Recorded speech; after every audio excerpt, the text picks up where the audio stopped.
What are your thoughts on Elon for tech advancement? I think what he's doing at Tesla is great. I think the Tesla team is fantastic. SpaceX is a very inspirational company. They're doing things that nobody's ever done before. And they're really succeeding at it. And that's something to admire. But yes, people get caught up in the politics. Oh, he supports Trump. Oh, he's against this. Look, guys, there's a bigger problem out there. And this goes for Trump himself, too. Look, everybody's so polarized today. We all hate each other. We're so agitated all the time. Let it go. We're all people. Even Trump, even Kamala, Elon, all these people, they're just all people. They shit, they pee, they have underwear, they smell, just like you do. We're all just people. Now, are they wrong in many things? Yes, but okay, let's tolerate others. Let's stop being so divisive.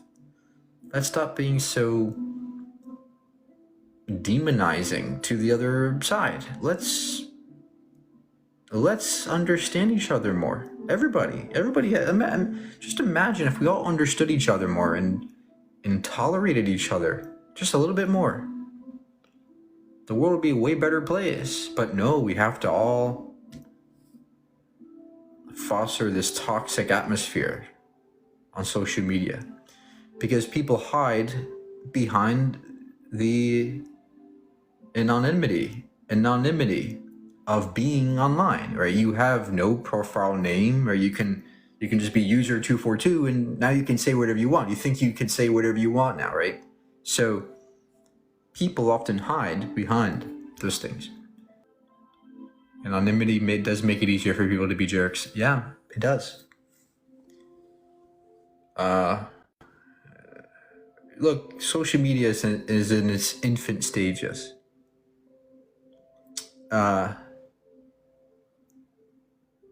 At least in terms of the globally speaking, right? I mean, social media's been around for 15 years, but it wasn't like it is today always. It was almost never a global setting. It was almost always like, isolated websites, right? Here and there. There's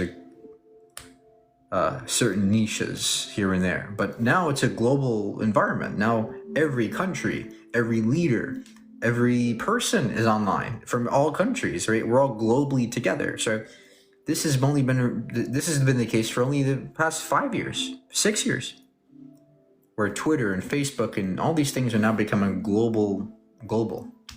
TikTok, especially TikTok for sure. So as social media gets more and more popular, more and more global, now we have more power. Can the abiogenesis occur with other elements? Are you talking about life?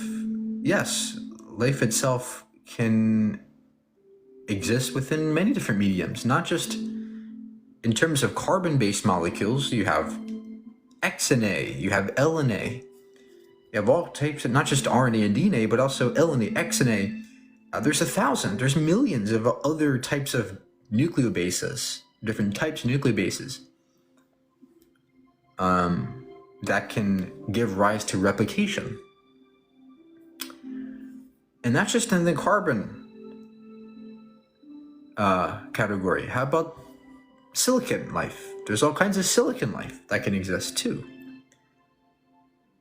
I mean, who knows what kinds of life is out there, the different mediums of life. In fact, some scientists think that life can happen through starlight. It turns out that in stars, there's certain configurations of photons and particles that can turn into something replicating. Systems of replicating matter and particles can exist in stars. So some people think that life can be inside of stars. Very, very crazy ideas. There's all kinds of possibilities when it comes to that. We're all stardust anyways. Well, yes, we're stardust, but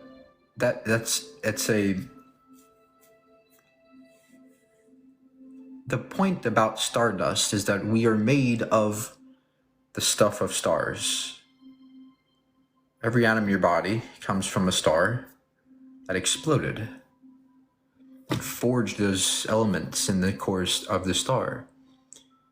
Calcium in your teeth and your bones and your skin, iron in your blood, right? All those elements were made in stars. When they explode, all that stuff gets out in space, and then it collapses into a gas cloud, which then turns into a star system again. So it's like the next generation of stars, and those stars are going to be more enriched. Those systems are going to be more enriched with all those materials from the previous star, right? So we are made of stuff from the stars, ultimately speaking. Very amazing to think about. That's very amazing to think about. Blitz says we could be in a black hole. Yeah, we could. If you take all the mass, if you measure all the mass in the observable universe, you find that it's almost identical to the amount of mass, equivalent mass, that you'd find in a black hole. The size of the universe, right? Take a black hole, make it the size of the universe, you would expect a certain amount of mass. And when we look out in the universe, we find a very particular amount of mass. It's very comparable to what a black hole would be, the same size. Also, something intriguing is that what is a black hole? Well, it's a singularity. And as you go further away from the singularity, space and time gets more expanded.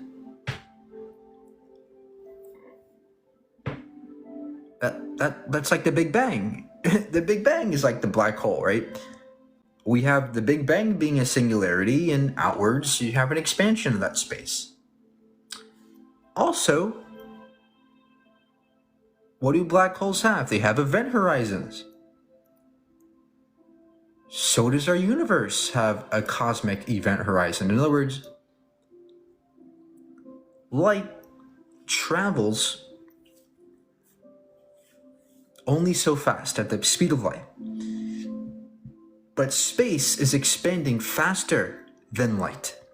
The further away you go from Earth, the faster and faster space is expanding away from us. Wow, that sounds just like a black hole. Because if you go far enough into the universe, you will reach the cosmic event horizon where light can no longer reach it. So there's a portion of the universe that we have no access to and we can never get to. You would have to go faster than light to get to. Very similar to a black hole, right? So these are just a few of the very big similarities that, in my eyes, makes it very possible that we are living inside of a black hole. Now, the reason why we're not feeling the black hole, we're not aware of this, is because people think when you go into a black hole that you get sucked in. That's not true necessarily. If the black hole is large enough, you can survive just fine inside of it. If it's large enough and if it's rotating, you can survive in a black hole. And time, from our point of view, wouldn't change, right? Our perception of time never changes, so whether you're in a black hole or not. It's only relativistically speaking that time differs, right? So even if in our universe, if you were to go into a black hole, you wouldn't notice a difference between time moving. Time would elapse just as it does now if you were inside a black hole. It's only relativistically speaking that time differs. So we wouldn't, so everything connects, everything works out such that it's very possible that we could be in a black hole or a white hole.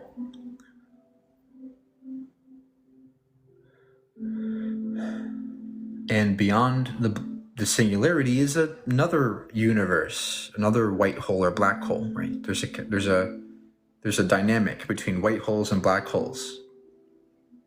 So we could be on the other end of this dynamic.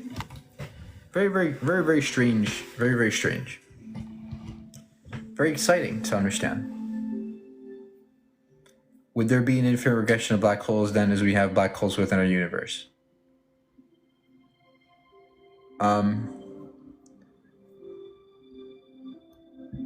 Well, yes, it wouldn't be an infinite regression, but the point is that there would be an infinite amount of these black holes, right? There would be no limit to how many of these things could exist or how many universes could exist. And it could be the case that every black hole is a mini universe. So this kind of ties into the multiverse or the eternal inflation idea.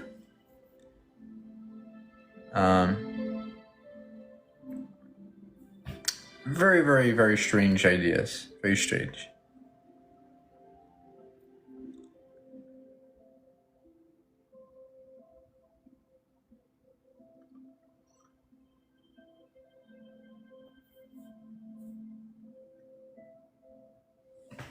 Hey Abigail, how are you?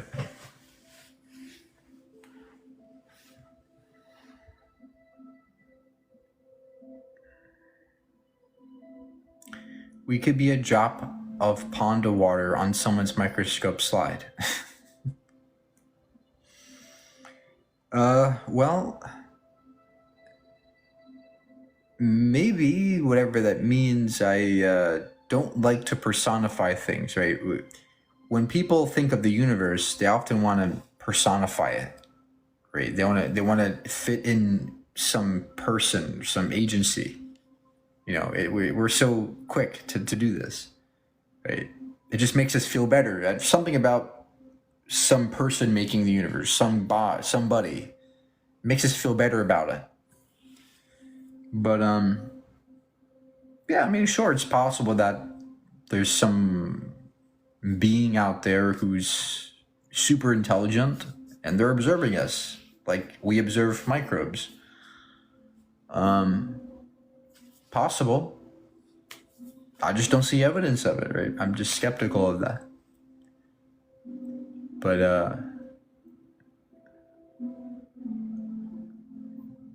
if the universe is infinite, it's possible that anything like that can happen. Thank you for liking the live. Appreciate it. I'm shadow banned. I might actually restart the live and see what happens, but have missed your debates, bro. Thank you. Was I on your For You pages or how did you guys come to the live? Was I on your For You page?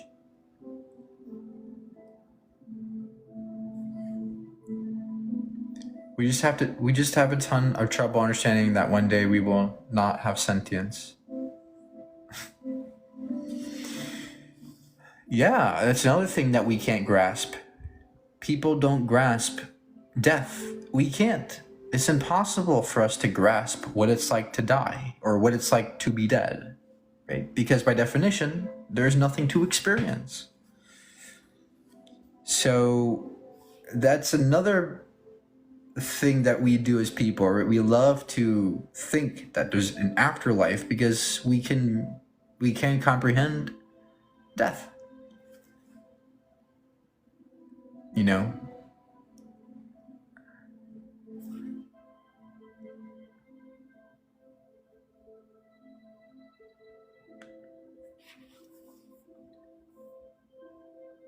It's like a child asking, "What's at the edge of the earth?"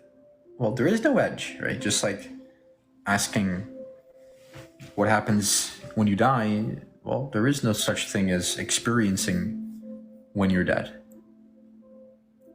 So,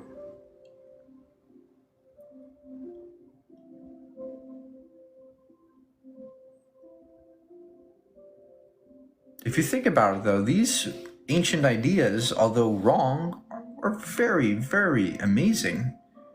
That we've contrived these ideas and made stories about them and really put thought into them. Very amazing that we have done that in the past. Although they're wrong, there's still some value there in the story, the imagination. Still incredible. What's your view on these autonomous innovation? What do you mean? Like self-driving cars? They're great.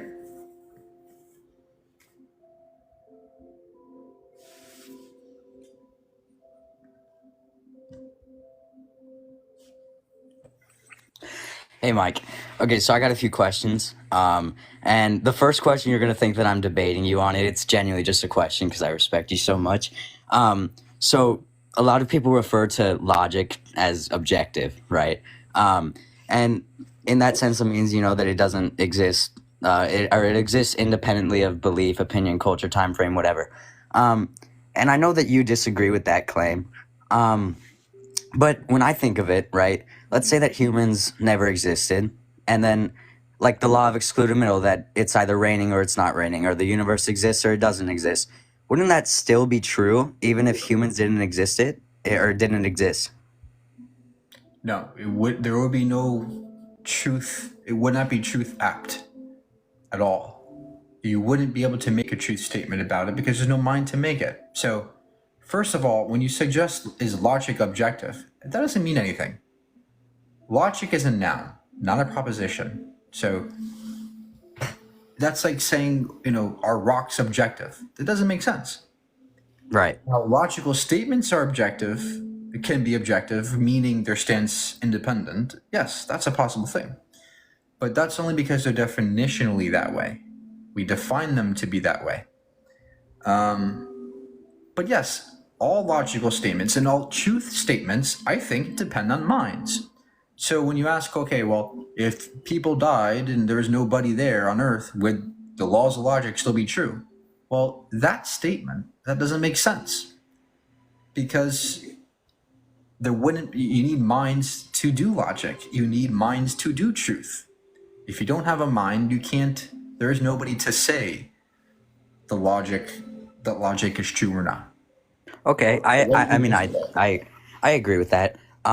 But from so for example, wouldn't it still be true even if nobody knew it or nobody conceptualized it, that it's either the universe exists or it doesn't exist? Wouldn't that still be true?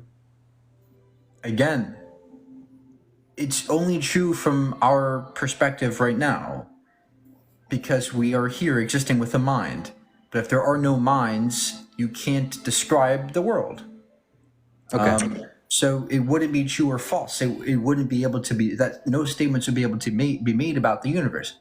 Now, I'm a fictionalist about logic. In other words, I don't think logic is a real thing. I think it's not prescriptive. It's descriptive. Right. So again, logic is just a language that we use to describe the universe.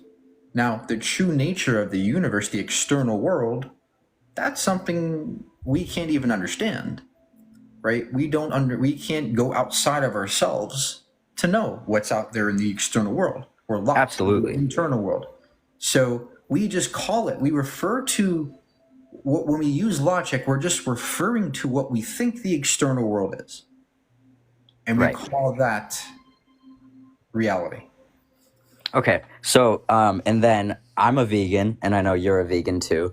What do you think, steps that we can put in plan, just because I know that it's not going to happen overnight or even over a month or a year, but what are the steps we can put in place to, make it so that more and more people can become vegan?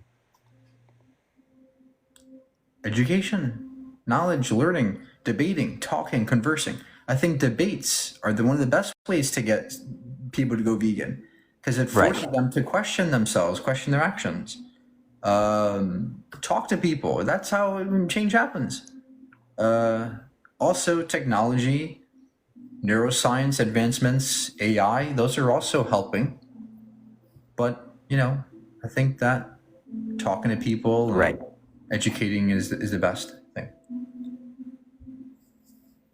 I agree. I mean, I think that I think so too, and I think that your debates and especially the satire ones about the dogs and stuff, I think that those point out the logic a lot. Um, but I personally believe, I mean, at least from hearing your debates, I feel like their ignorance, it's not going to change. You know what I mean? I feel like that's something that we can't fix because even when, you point out the contradiction, you point out how we won't unalive somebody who's brain dead, right? Like it's not about intelligence, stuff like that. Even then, they're still like, oh, well, I like the taste, blah, blah, blah. So I'm still going to do it. So that's what I'm thinking is that I don't know if it'll ever really real change because of their ignorance. Uh, well, it's not just ignorance. It's look, people don't want to change, and I agree that just me debating somebody is not going to turn them vegan that moment. But I don't expect that. I don't debate to turn somebody vegan in one debate. That's almost never going to happen. Right. However, I do think that time and time, if we continuously talk about it, if we expose it, we talk about it continuously, it's going to subconsciously do something to people, right? Next time they go eat something, they're going to go, wait, remember what Mike said about this? Oh yeah, yeah. Let me go talk. Let me go think about this, right? Right. It's gonna be down the road that people change, for the most part, right? Everybody takes time to change differently. I mean, to me, I became vegan in one night, but I'm not most people. Most people are going to take different amounts of time. Right.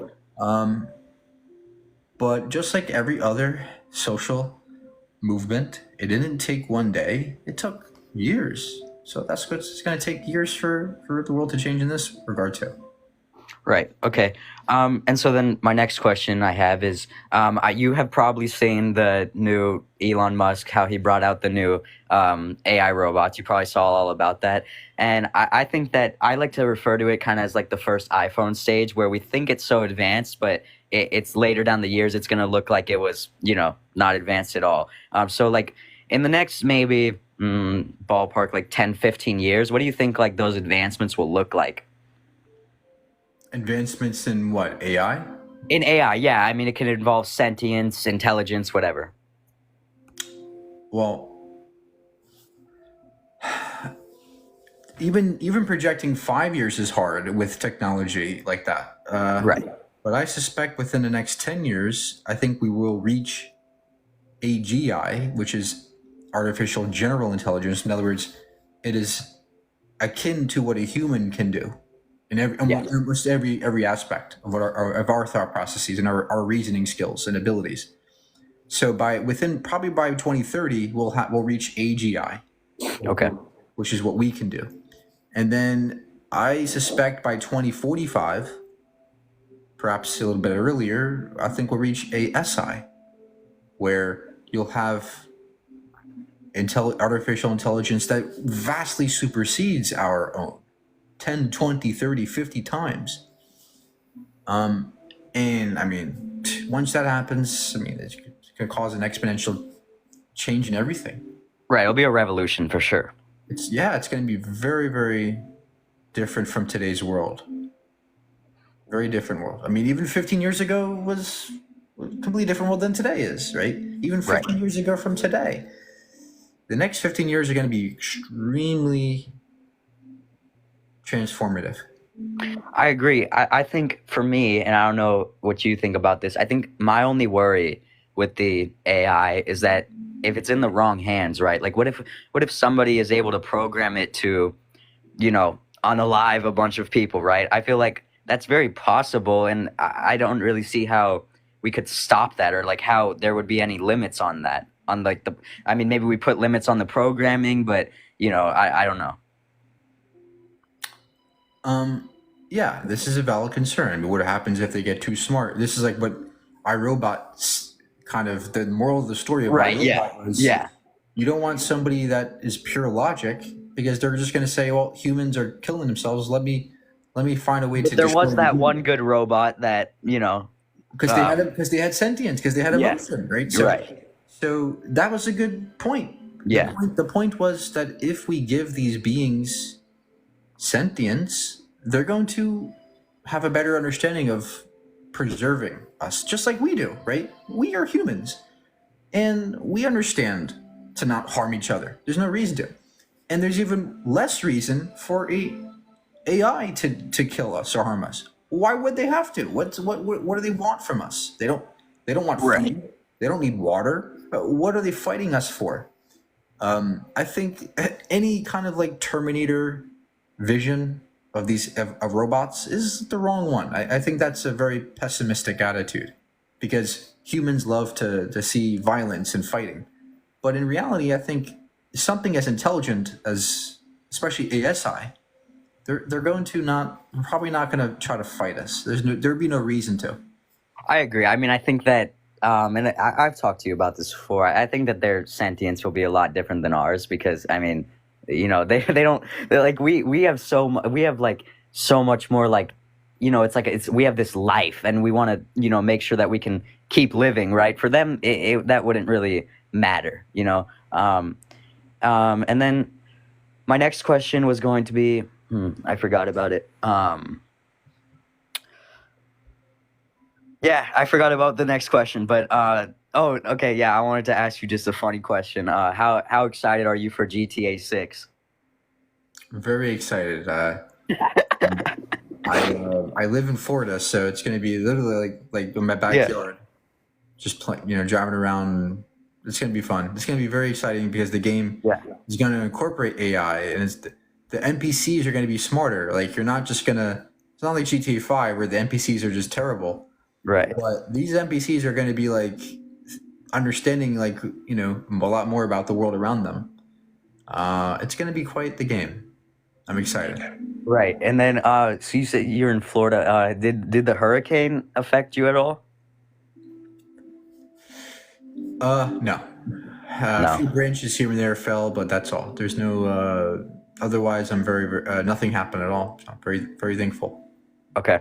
All right. Well, thank you for letting me up, Mike. Have a good night. Thank you.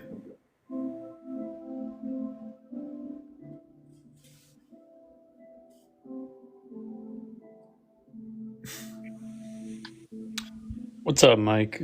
I just had a quick question. You're a hard determinist, correct? Yeah. So, there's quantum processes that are inherently random. So I'm just kind of wondering, like, where, like, I want to be a determinist almost, but the quantum, part of it kind of, I don't know, like, that doesn't make sense to me how there could be randomness and determinism at the same time. Well, it could be the case that a random fluctuation occurs on the quantum level, but then on the macro level, it follows that there's a deterministic world from that randomness. Right. Okay. But it also could be the case that those quantum processes are in themselves determined to happen. Perhaps underlying all physics, there's a unifying theory in which everything that happens is determined. It also could be the case that on the quantum level, nothing changes at all, and everything just is, and it's just one eternal, unchanging quantum state. So to even mention the words deterministic or random is just something emergent, right? Okay. Very difficult question to answer, but yeah, good question. All right, thanks. I appreciate it. Have a good one. Thank you. Are you familiar with the Casimir effect? Yes. You take two plates and you find out that even within the space between it, the space smaller than what particles can be in, you still have energy pushing the plates apart. So, in other words, even empty space, the emptiest of space, contains vacuum energy. And that revolutionized science. That was a big finding that changed the way we see the world.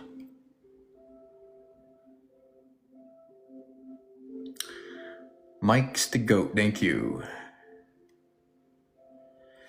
Yeah, I'm not too familiar with how it deviated from optical cavity. I don't know. I'm not that physically inclined.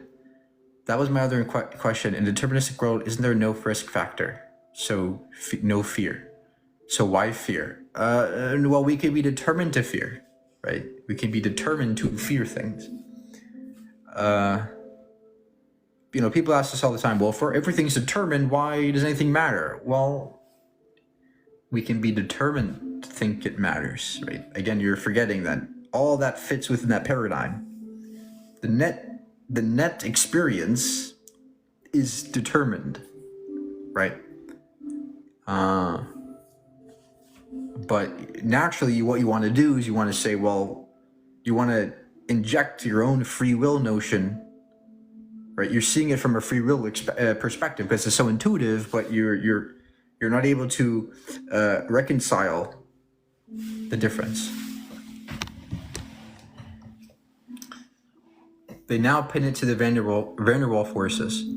Yeah, I don't know. I'm not. That's a question for someone else that's more physically inclined. I'd have to look into that. But that was a very life-changing experiment for physicists. Have you tried the O1 model? Yeah, it's all right. It knows things about me, which is a little bit weird, but I asked it questions about me.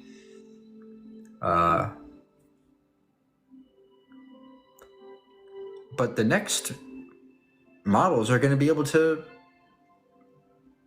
contextualize videos. They're going to be able to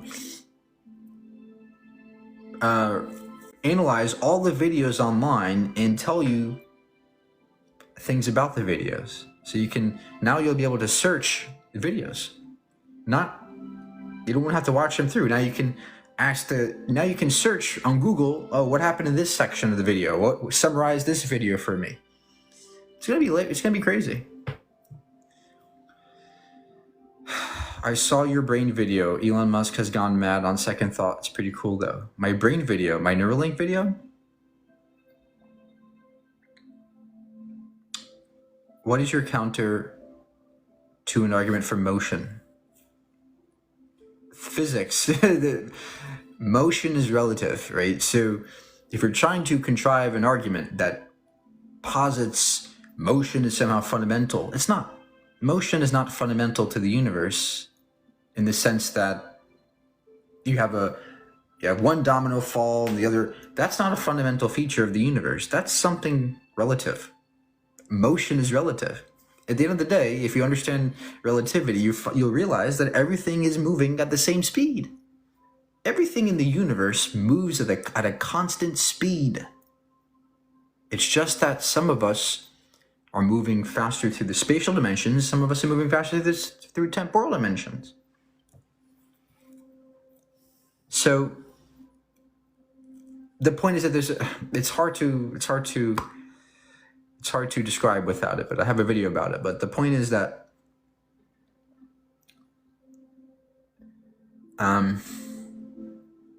you go watch the video. It's hard to describe. Just everything's moving at a constant speed. So if everything's moving at a constant speed in the universe, nothing is absolutely moving. There is no such thing as absolute motion. And do you think we'll get a unification theory out of AI advancements? I hope so. I also don't, because I want people to do that.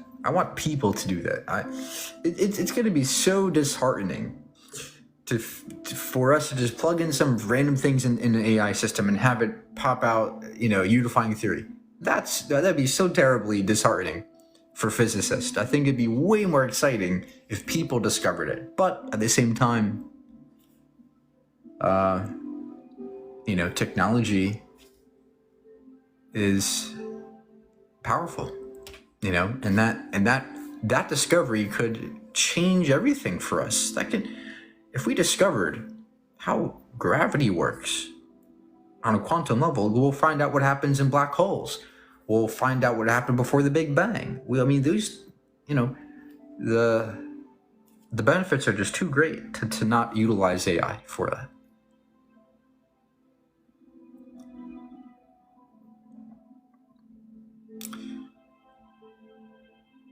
Well, we created AI so we don't get credit for it. Yeah, but it's not the same. Like the great physicists of the past, like Einstein and Newton and Hawking, right? All those guys, they spend their entire lives working to get these kinds of equations. And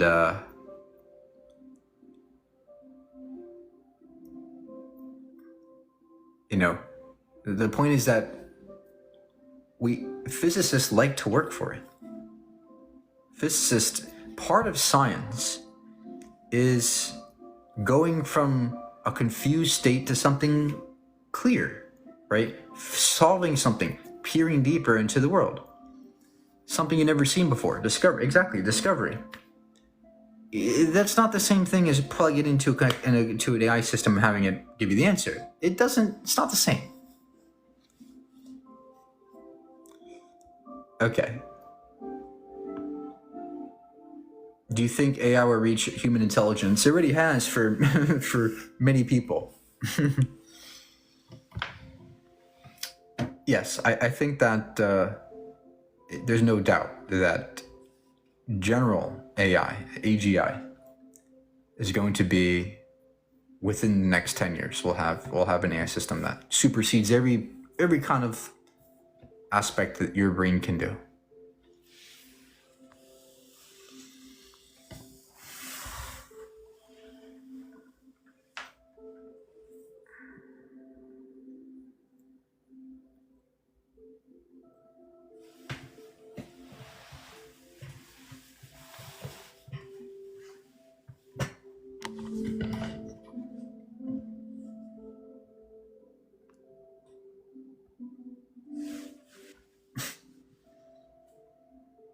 AI. Mike Brigandy is a multifaceted content creator, primarily known for his presence on TikTok and YouTube, where he has built a following through his engaging approach to science, philosophy, and atheism-related topics. On TikTok, Gandhi has gained over 400,000 followers since starting his account in 2019. Content focuses on sharing random science facts, often presented in an accessible and entertaining way. One of his most viral videos features him discussing some of the most dangerous islands on Earth. This reflects his interest in curating captivating educational content that highlights lesser-known scientific topics. Sixth source. In addition to TikTok, Brigandy is active on YouTube, where his focus shifts towards more philosophical and scientific debates. He also addresses topics frequently engaging in debates with theists. For example, he participated in a debate on the argument of mathematics with a theist from the Exploring Reality Tech 9 source. It's lagging. I can't hear it. Expands on his social media persona by diving deep into complex philosophical topics such as existence, and other intellectual pursuits. It's lagging. Interested in both bite-sized episodes and fix your damn Wi-Fi. discussions. His videos encourage critical thinking, digital atheists, and science communicators. His debate-oriented content showcases his skills in logical argumentation, appealing to viewers who enjoy reasoned discourse on challenging and abstract subjects. 9 source, 8 source. Mike's style combines wit with an analytical approach, making him a rising voice in the sphere of online science communication and debate-based content creation. He's gone? Wow, okay. That's pretty crazy. I would have never imagined that even 10 years ago, even 7, 8 years ago. I would have never imagined that this would be possible. That's mind-boggling how much progress we've seen.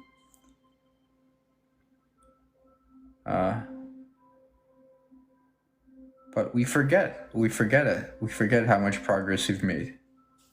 We take it for granted. We get comfortable with it. We forget how much we've done and how great we can be.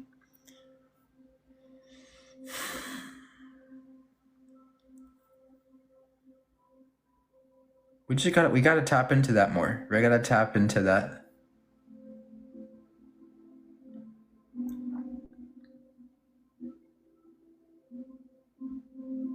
We take it for granted.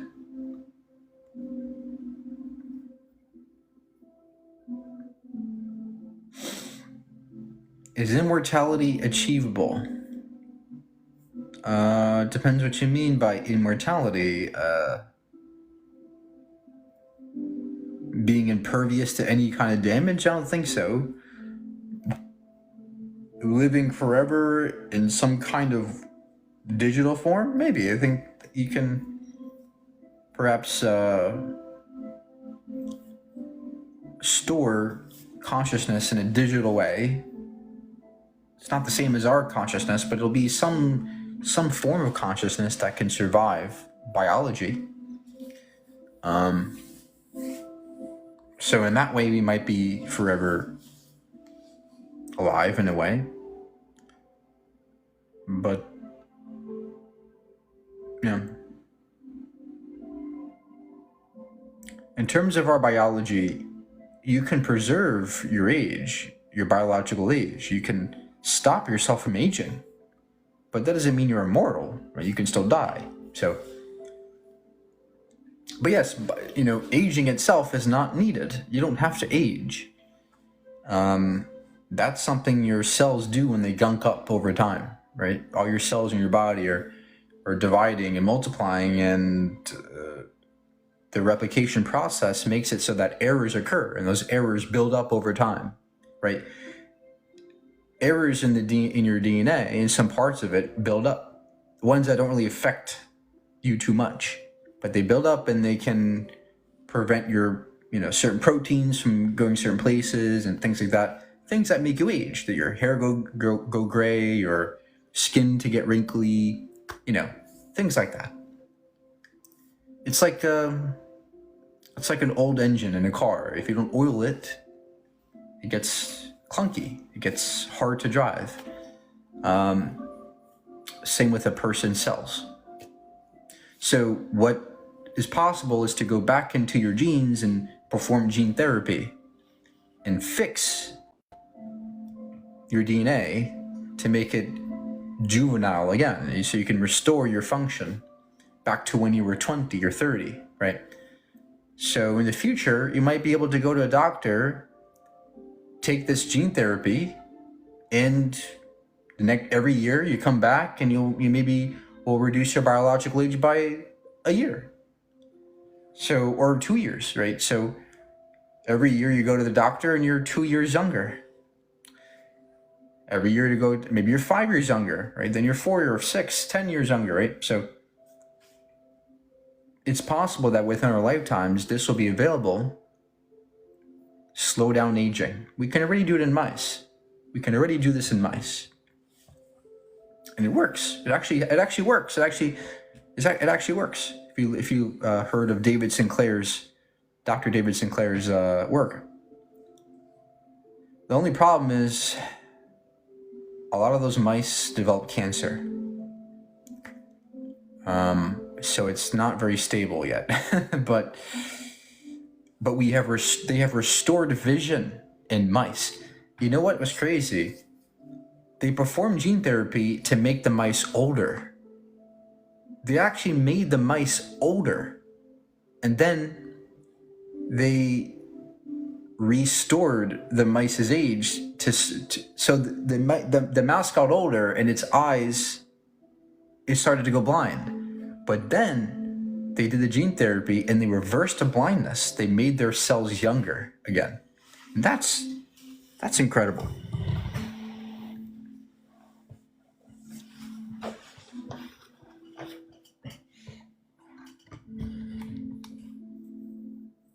Why do people claim to see God in NDE? I don't know.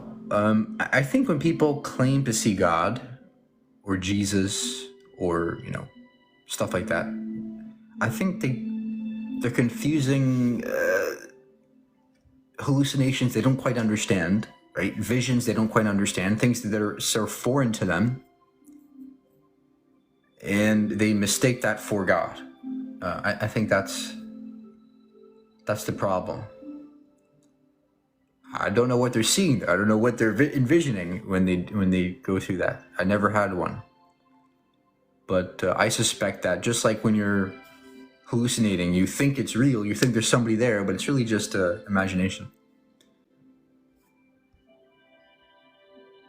Any thoughts on Bitcoin? I don't know. I have mixed thoughts about digital currency. I hope it's the future. I mean, I hope one day we can adopt digital currency and decentralize it, but I also think there's going to be lots of governmental backlash and regulation preventing that. I don't know. But Bitcoin seems to be the most promising one. I suspect it will increase over time, but I don't know beyond that. I'm not a crypto guy. Why can't ChatGPT model play chess? They make illegal moves, etc. Well, first of all, it's not perfect. People are they're too reliant on the system. They over what's the word? They overestimate how powerful the ChatGPT is. It's not the best yet. There's still lots of flaws in it. Why does sleep paralysis happen? Your brain goes to different states. Just like on your phone, right? You have hibernation mode, or your computer hibernation mode, hybrid, or sleep, shut down, right? All those different modes. So does your brain have those modes. Your brain's a very complex thing, and when you're sleeping, different parts of your brain activate. When you awake, different parts are activated. But there's a time where you might catch yourself in between those two states, and that's what the sleep paralysis means, right? You're pretty much in between the transition of two states, brain states.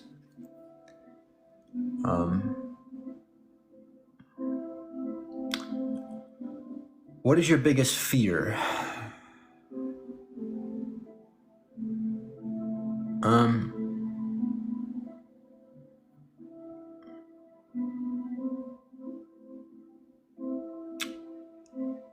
Probably not being able to enjoy my life.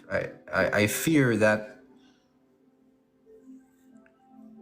I won't be able to get everything I want in my life. I won't be able to achieve everything I want in my life. That's what I fear. It's like time is moving quickly. It's like you're racing against a clock, right? So very, very,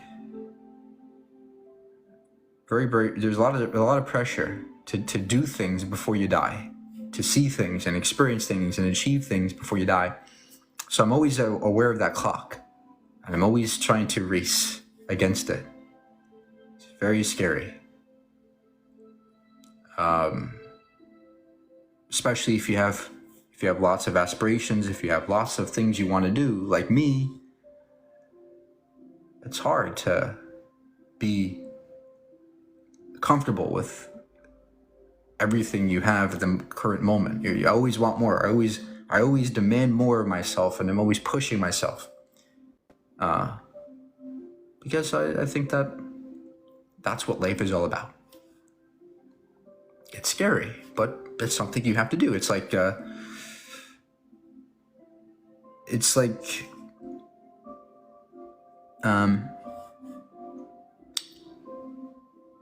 our ancestors, right? It's like they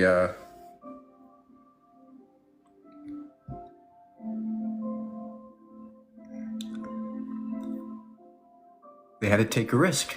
If they didn't take risk, if our ancestors didn't traverse the plains of Africa, if they didn't go into the wilderness, if they didn't go into the dark caves with fire, right? If they didn't do that, if they didn't fight off the cheetahs and lions, we wouldn't be here, right? So that there's some drive in me, in all of us, to do great things, to keep moving and keep going and achieve things that nobody else has. It's part of being human. Do you think any paranormal experience ever has any chance of truth? Maybe. I don't know. My standards of evidence are high. I have very high standards. If they're not met, I'm just going to dismiss it, right? If there isn't anything falsifiable, why should anybody believe it? But at the same time, I'm open. If there are such things, great. I want to know the truth. But don't just say they're real because you felt something or you saw something. That's not going to cut it for me, right? You need more. I'm skeptical, but I'm also open to there being something if the evidence is sufficient. I don't see how you could be more rational than that, you know? Now, a lot of people are very convinced that something like that exists because of their experience. But I also have had experiences that I can't explain to this day. It doesn't mean I still don't believe those things, though. I'm skeptical but open. And that's how everybody should be if you want to know the truth.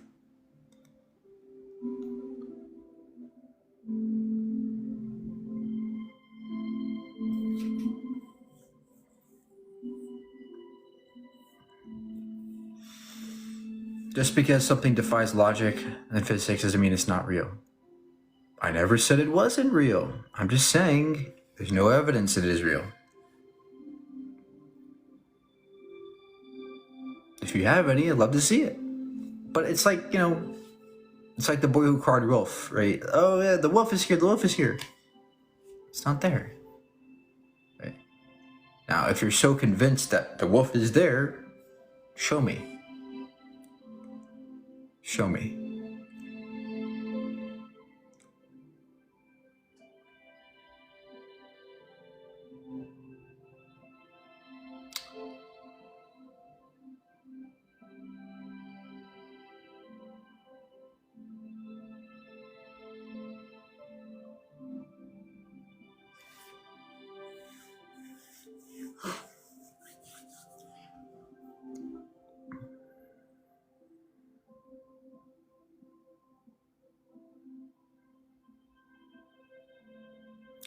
Do you have any stories that defy science? I don't know what defying science means. I think everything is within the realm of science. It's just that we don't always have the tools to discover those things at the moment, right?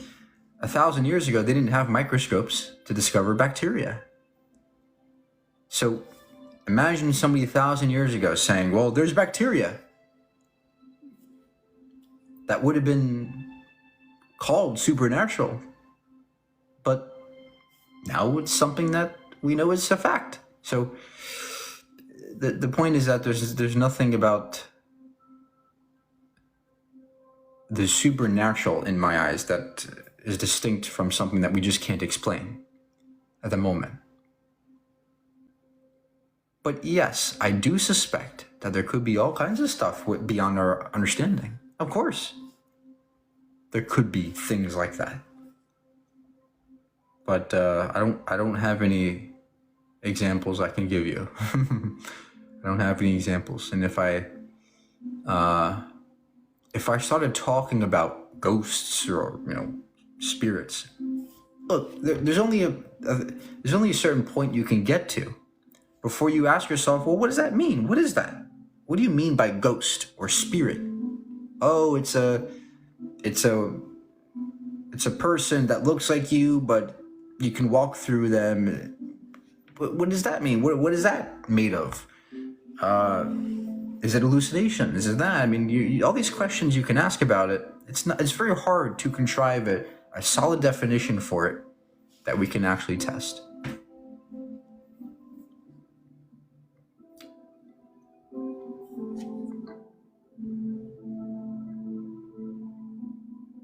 The seven wonders of the world. Those are not beyond the realms of scientific understanding. The pyramids, although are amazing structures, there's no evidence that they were made by aliens or something wondrous out there. People vastly underestimate how smart the Egyptians were. They knew math. They knew science to some degree. They knew how to make levers, things like that, and wheels. They knew physics. Yo, Mike, should I leave my girl? She's always avoiding me. If you have to ask that question, you obviously don't belong, okay? If somebody loves you, you'll know. They will do everything they can to be with you. They're not gonna avoid you.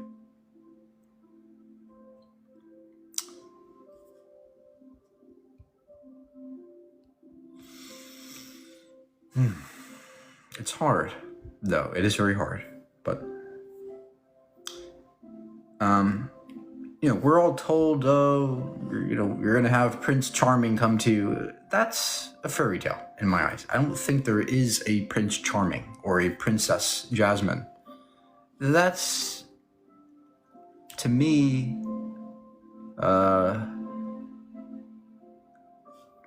ego. Right? We want to be the ones who are saved. We want to be the ones who are loved, so immensely by somebody. But look, we're all people. And everybody's different, how they interact with each other. And it's not for everybody, right? Some people there is no such thing as a Prince Charming. It's not in everybody. And that's okay. Not everybody has to be Prince Charming or have a Princess Jasmine.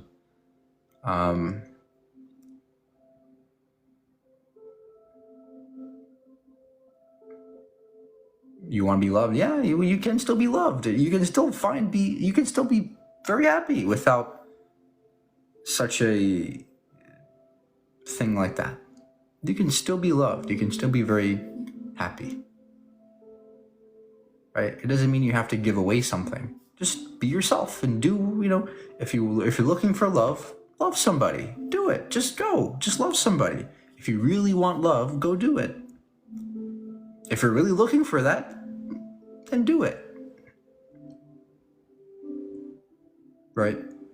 Some people, to other people, it's not tangible. It's not realistic, and it's something they don't want.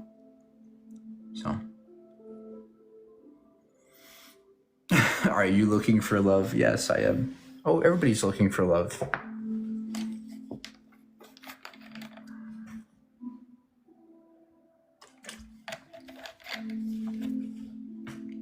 The point is that it's not always going to be the Disney movies. And maybe you don't want it to be that way, right? Maybe it's not supposed to be like the Disney movies, right? Maybe there has to be bumps, ups and downs. Maybe it's not always sunshine and rainbows. Maybe that's not the ultimate goal, right? Maybe that's not the ultimate good. For example, most of my breakups, I've came out a way improved person. Every breakup I've had, I've improved afterwards. I've become somebody that I rather have been with those other people, right? So maybe when you think you have something great, maybe it's just a phase.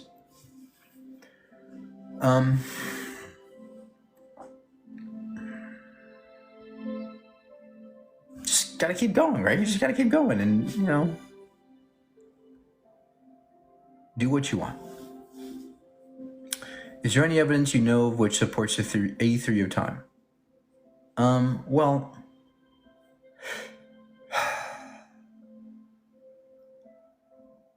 it's not that there's evidence against it that can, or at least it can disprove it. It's still a very valid idea. It's just that there are better ideas that are more evidenced.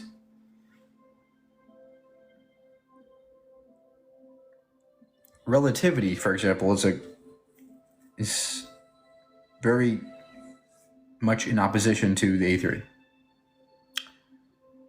Now, B theory, relativity might be not completely correct, right? There might be some holes in B theory that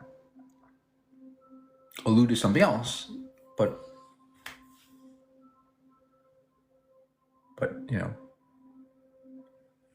to me, B theory is the most accurate.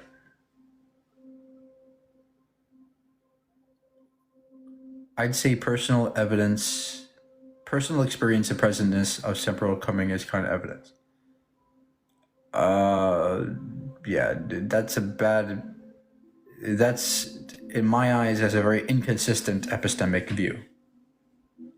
I would never take personal experience as evidence, unless there's corroborating data that supports it, right? Experience is a very good piece of evidence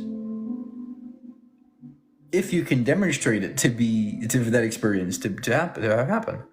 That's the problem with experience. If you could demonstrate it to be true, it would be good evidence, but unfortunately experience doesn't always tell you the truest thing. Our intuitions are often wrong.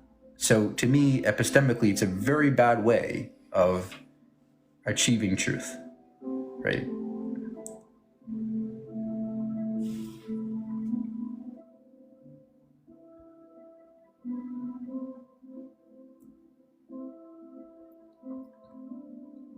A theory feels right, but the problem is when you do the physics, it's counter to what feels right. See?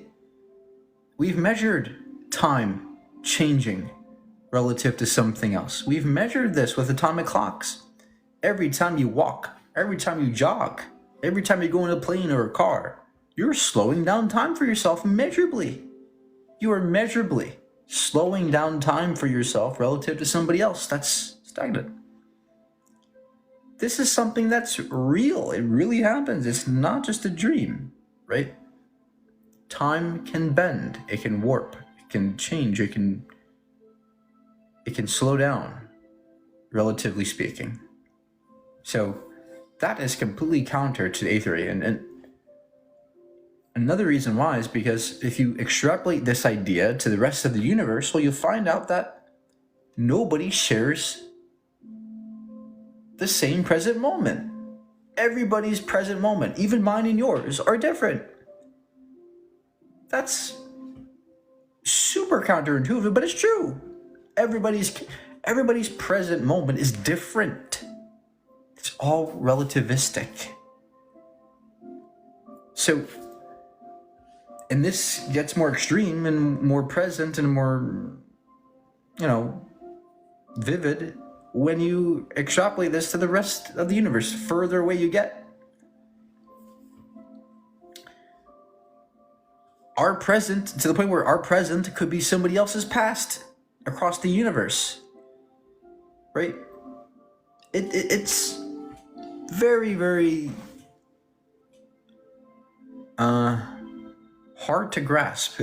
But although it's so natural to think that time's passing, there's no evidence that it necessarily is. And it's all the evidence suggests otherwise. So It's very, very, very, very amazing. Do every living organism have unique experiences? Yeah, I think so.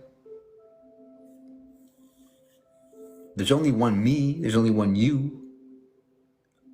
Now, the atoms in your body are not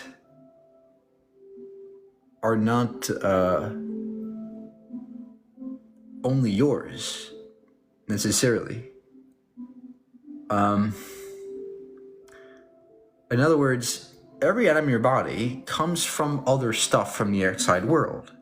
The water you drink was recycled through the earth before you. The food you eat came from the other parts of the world.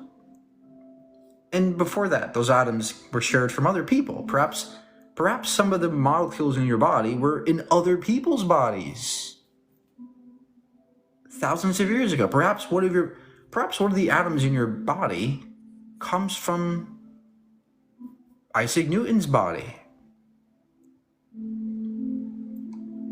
It's just that you are the most recent iteration or configuration of atoms. So, although the stuff you're made of is not new, the experience you're having based on this configuration of atoms is new and unique. Right? Our experiences are unique, but not our atoms. Our matter has been recycled forever. That's mind-blowing. That's really mind-blowing. When you really understand what that means, it's mind-blowing to think about it. Every breath you take contains at least one or two atoms or molecules that existed in every other person's breath that has ever existed.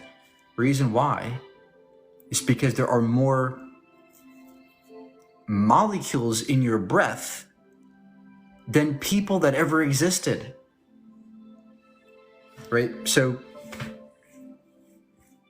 all the people's breaths, take all the molecules, it's way more than people existed. So it's likely that given how small the atmosphere, but how many molecules there are, that some of those molecules are in your breath that people breathed in thousands of years ago. Even everybody. And that's amazing.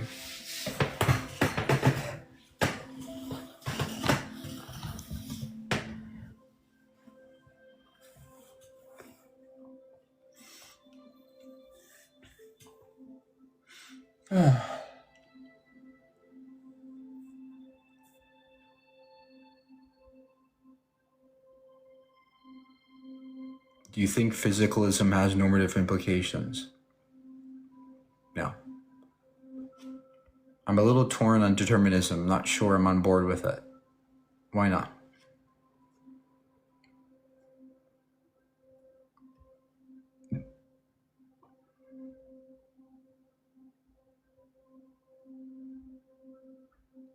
Bro said time's not moving. Yeah, it's not moving. Time doesn't pass.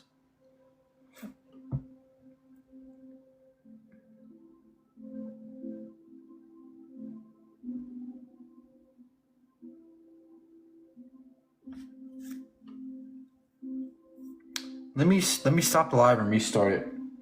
You know what? Let me end it here for tonight. I gotta go to bed.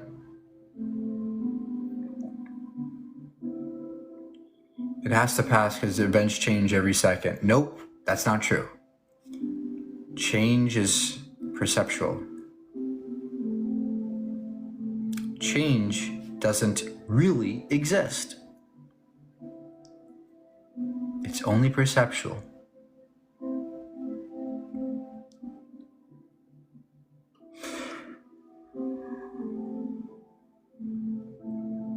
Go learn relativity. Go watch my videos. Go learn relativity. You'll find out why. It's a very difficult thing to grasp, but once you do, it's life-changing how you see the world. Really is. So, Good night, vegan stoner. Thank you for being here. I've been shadow banned. I don't know why, but this isn't typical. I usually get way more people.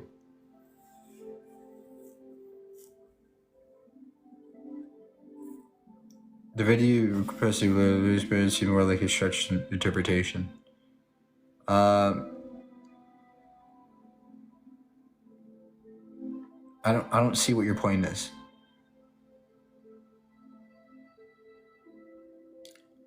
Look, forget the Libet experiments. The point is that you can put even those aside. The point is that everything you think of is determined, in my view. I mean, it has to be, because every thought you have is something that the brain does. We don't control it. Right? The point is that there's a sequence of events that happen that we don't control. Right? Forget the Libet experiments. The point is that there are a sequence of causes and effects that make the brain happen. So there's no, we don't have freedom there in the sense that we can choose what we think or choose how the brain works. We are all subject completely to the laws of physics.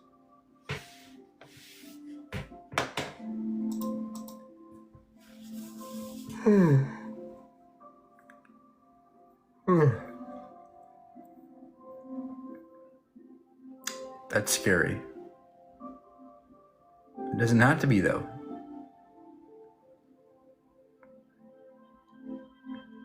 It's not scary.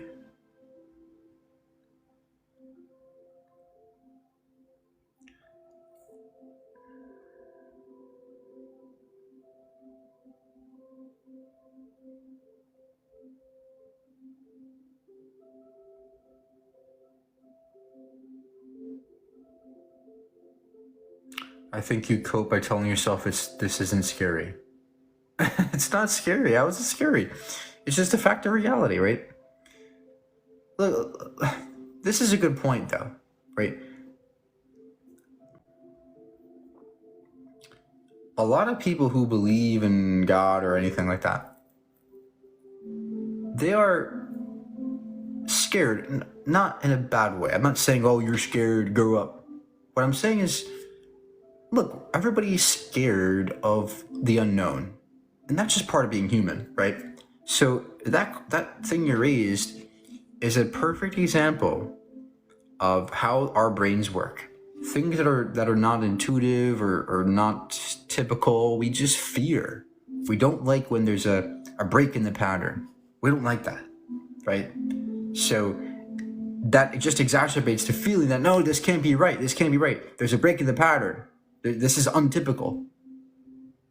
But it's true, right? So part of leaving religion is part of coming to grips with reality in a way that you perceive as scary, but to me I perceive it as just, see, I've become comfortable with it.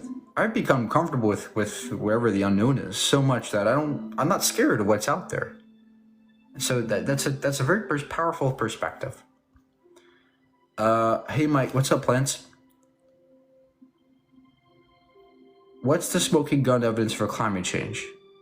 Stratosphere cooling.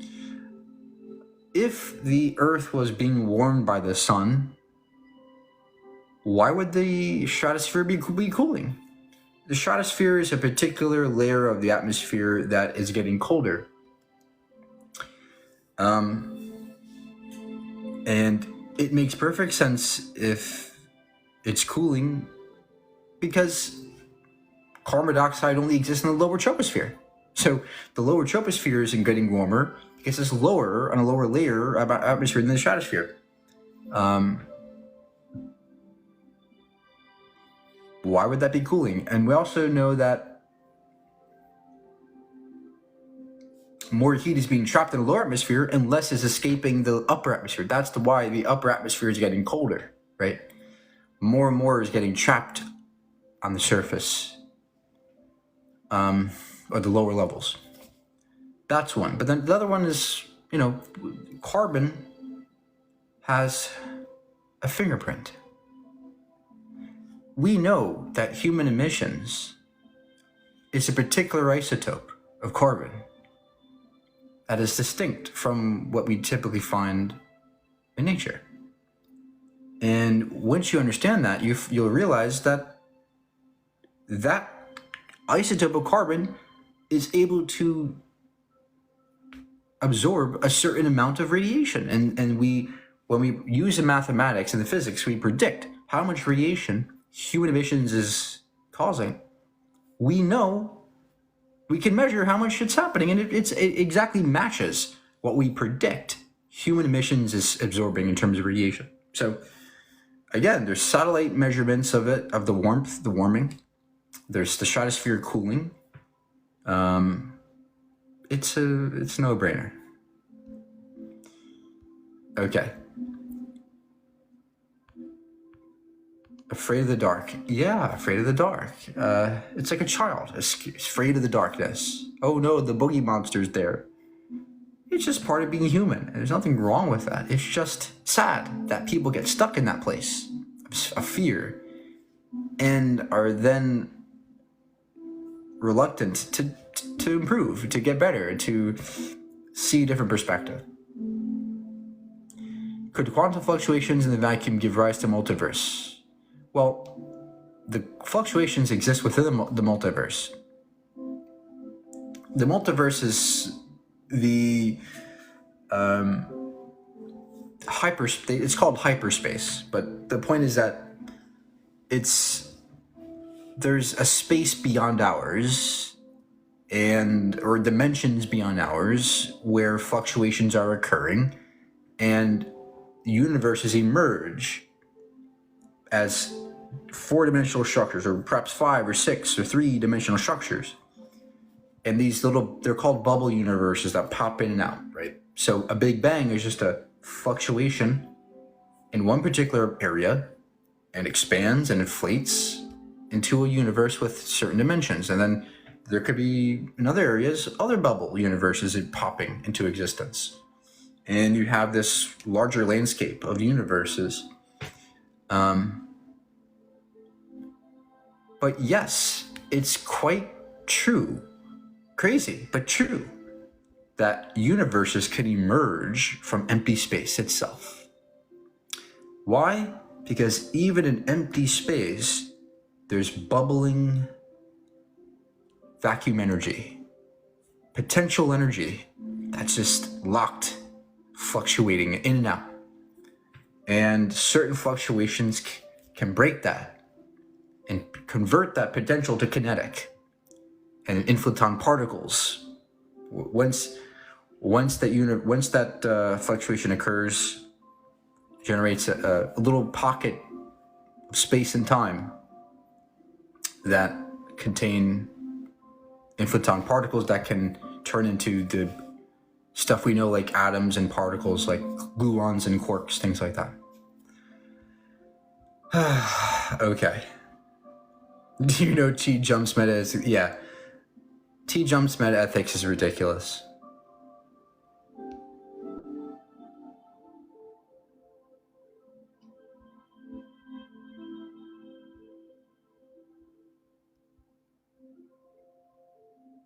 It's October and we're still having 75-degree weather.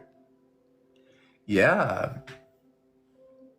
2024 is going to be the warmest year on record. And guess what was the last warmest year? 2023. And what was the warmest year before that? 2022. Oh yeah, what was the warmest year before that? 2021.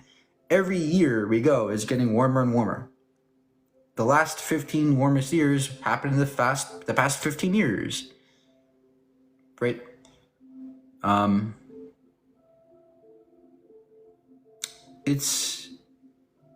To deny climate change is absurd. But even if you deny climate change, let's say that climate change is a hoax. Why would you do nothing to make the world more efficient? Why would you not do solar? Why would you not do wind? Why would you not try to do electric cars? They're better they're more efficient. They're more reliable in many ways. They're more efficient. Why would you not want to try to do that? There's no excuse to not want to help the climate. Okay. You say time is an illusion to us, but what about galactic time? What do you mean galactic time? I don't know what that means. There is no clock to the universe, right? Newton had this notion that time is present. He's a presentist, right? That everything in the universe shared the same moment, the present. And the present changed to the next moment, right? The past is gone, the future is yet to come. We're stuck in the present. That was Newton's idea. Einstein comes along and changes that. He discovered relativity. He found that time can be relative. And what that means is what you consider the now could be somebody else's past or future. Because time can be relative depending on how fast you're moving. Right? There's a dynamic between time and space and matter within it. Very, very, very, very crazy. But the point is that there is no clock to the universe. Somebody's moment in our part of the universe might be vastly different from somebody's understanding of present on the other side of the universe. Okay.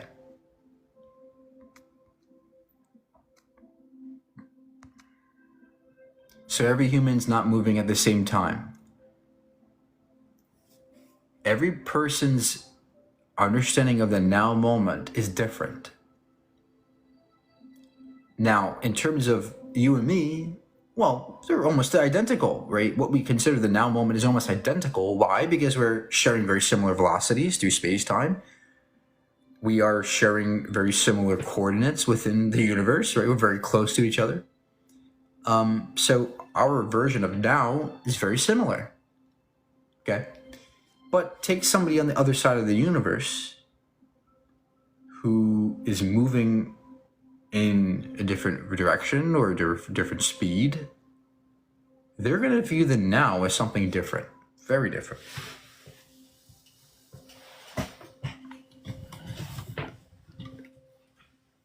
Again, these are very abstract ideas, but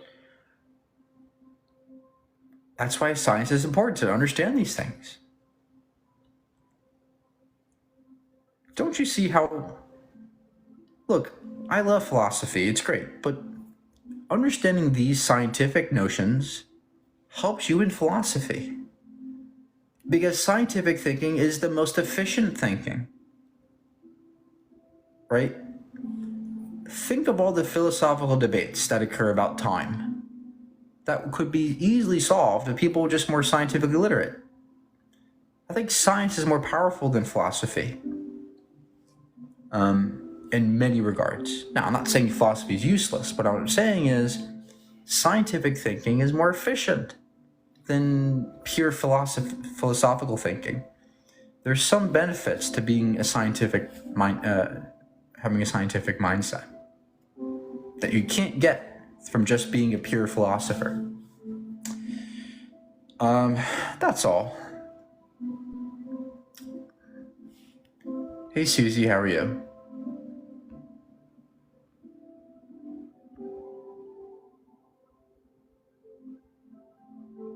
So basically bugs experience time different to humans.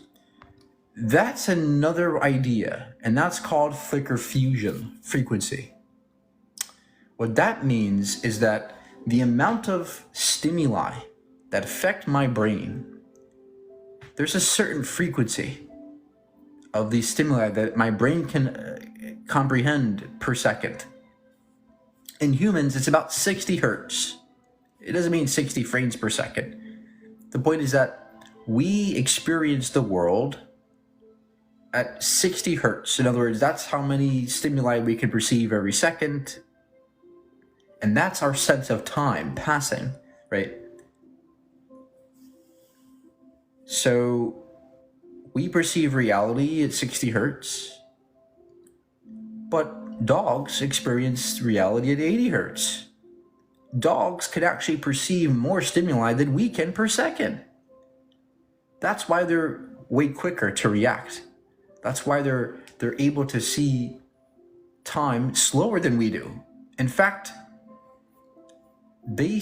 from our perspective, dogs see in slow motion.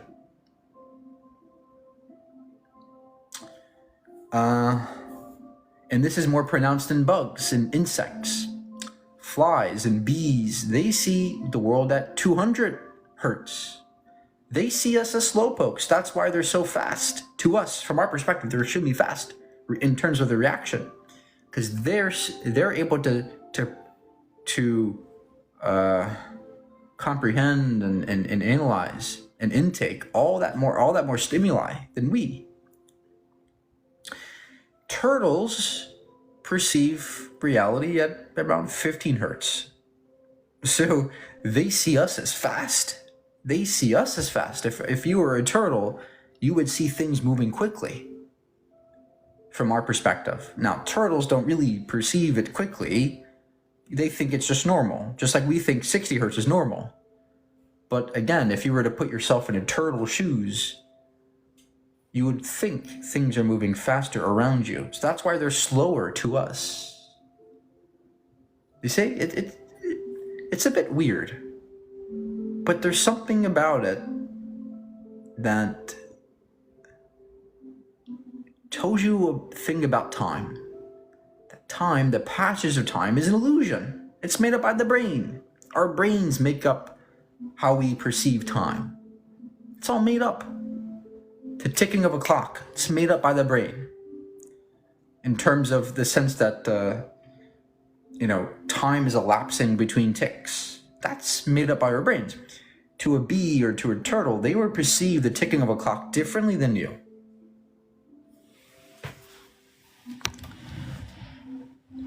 That's incredible, right? That's incredible. That the passage of time itself is an illusion.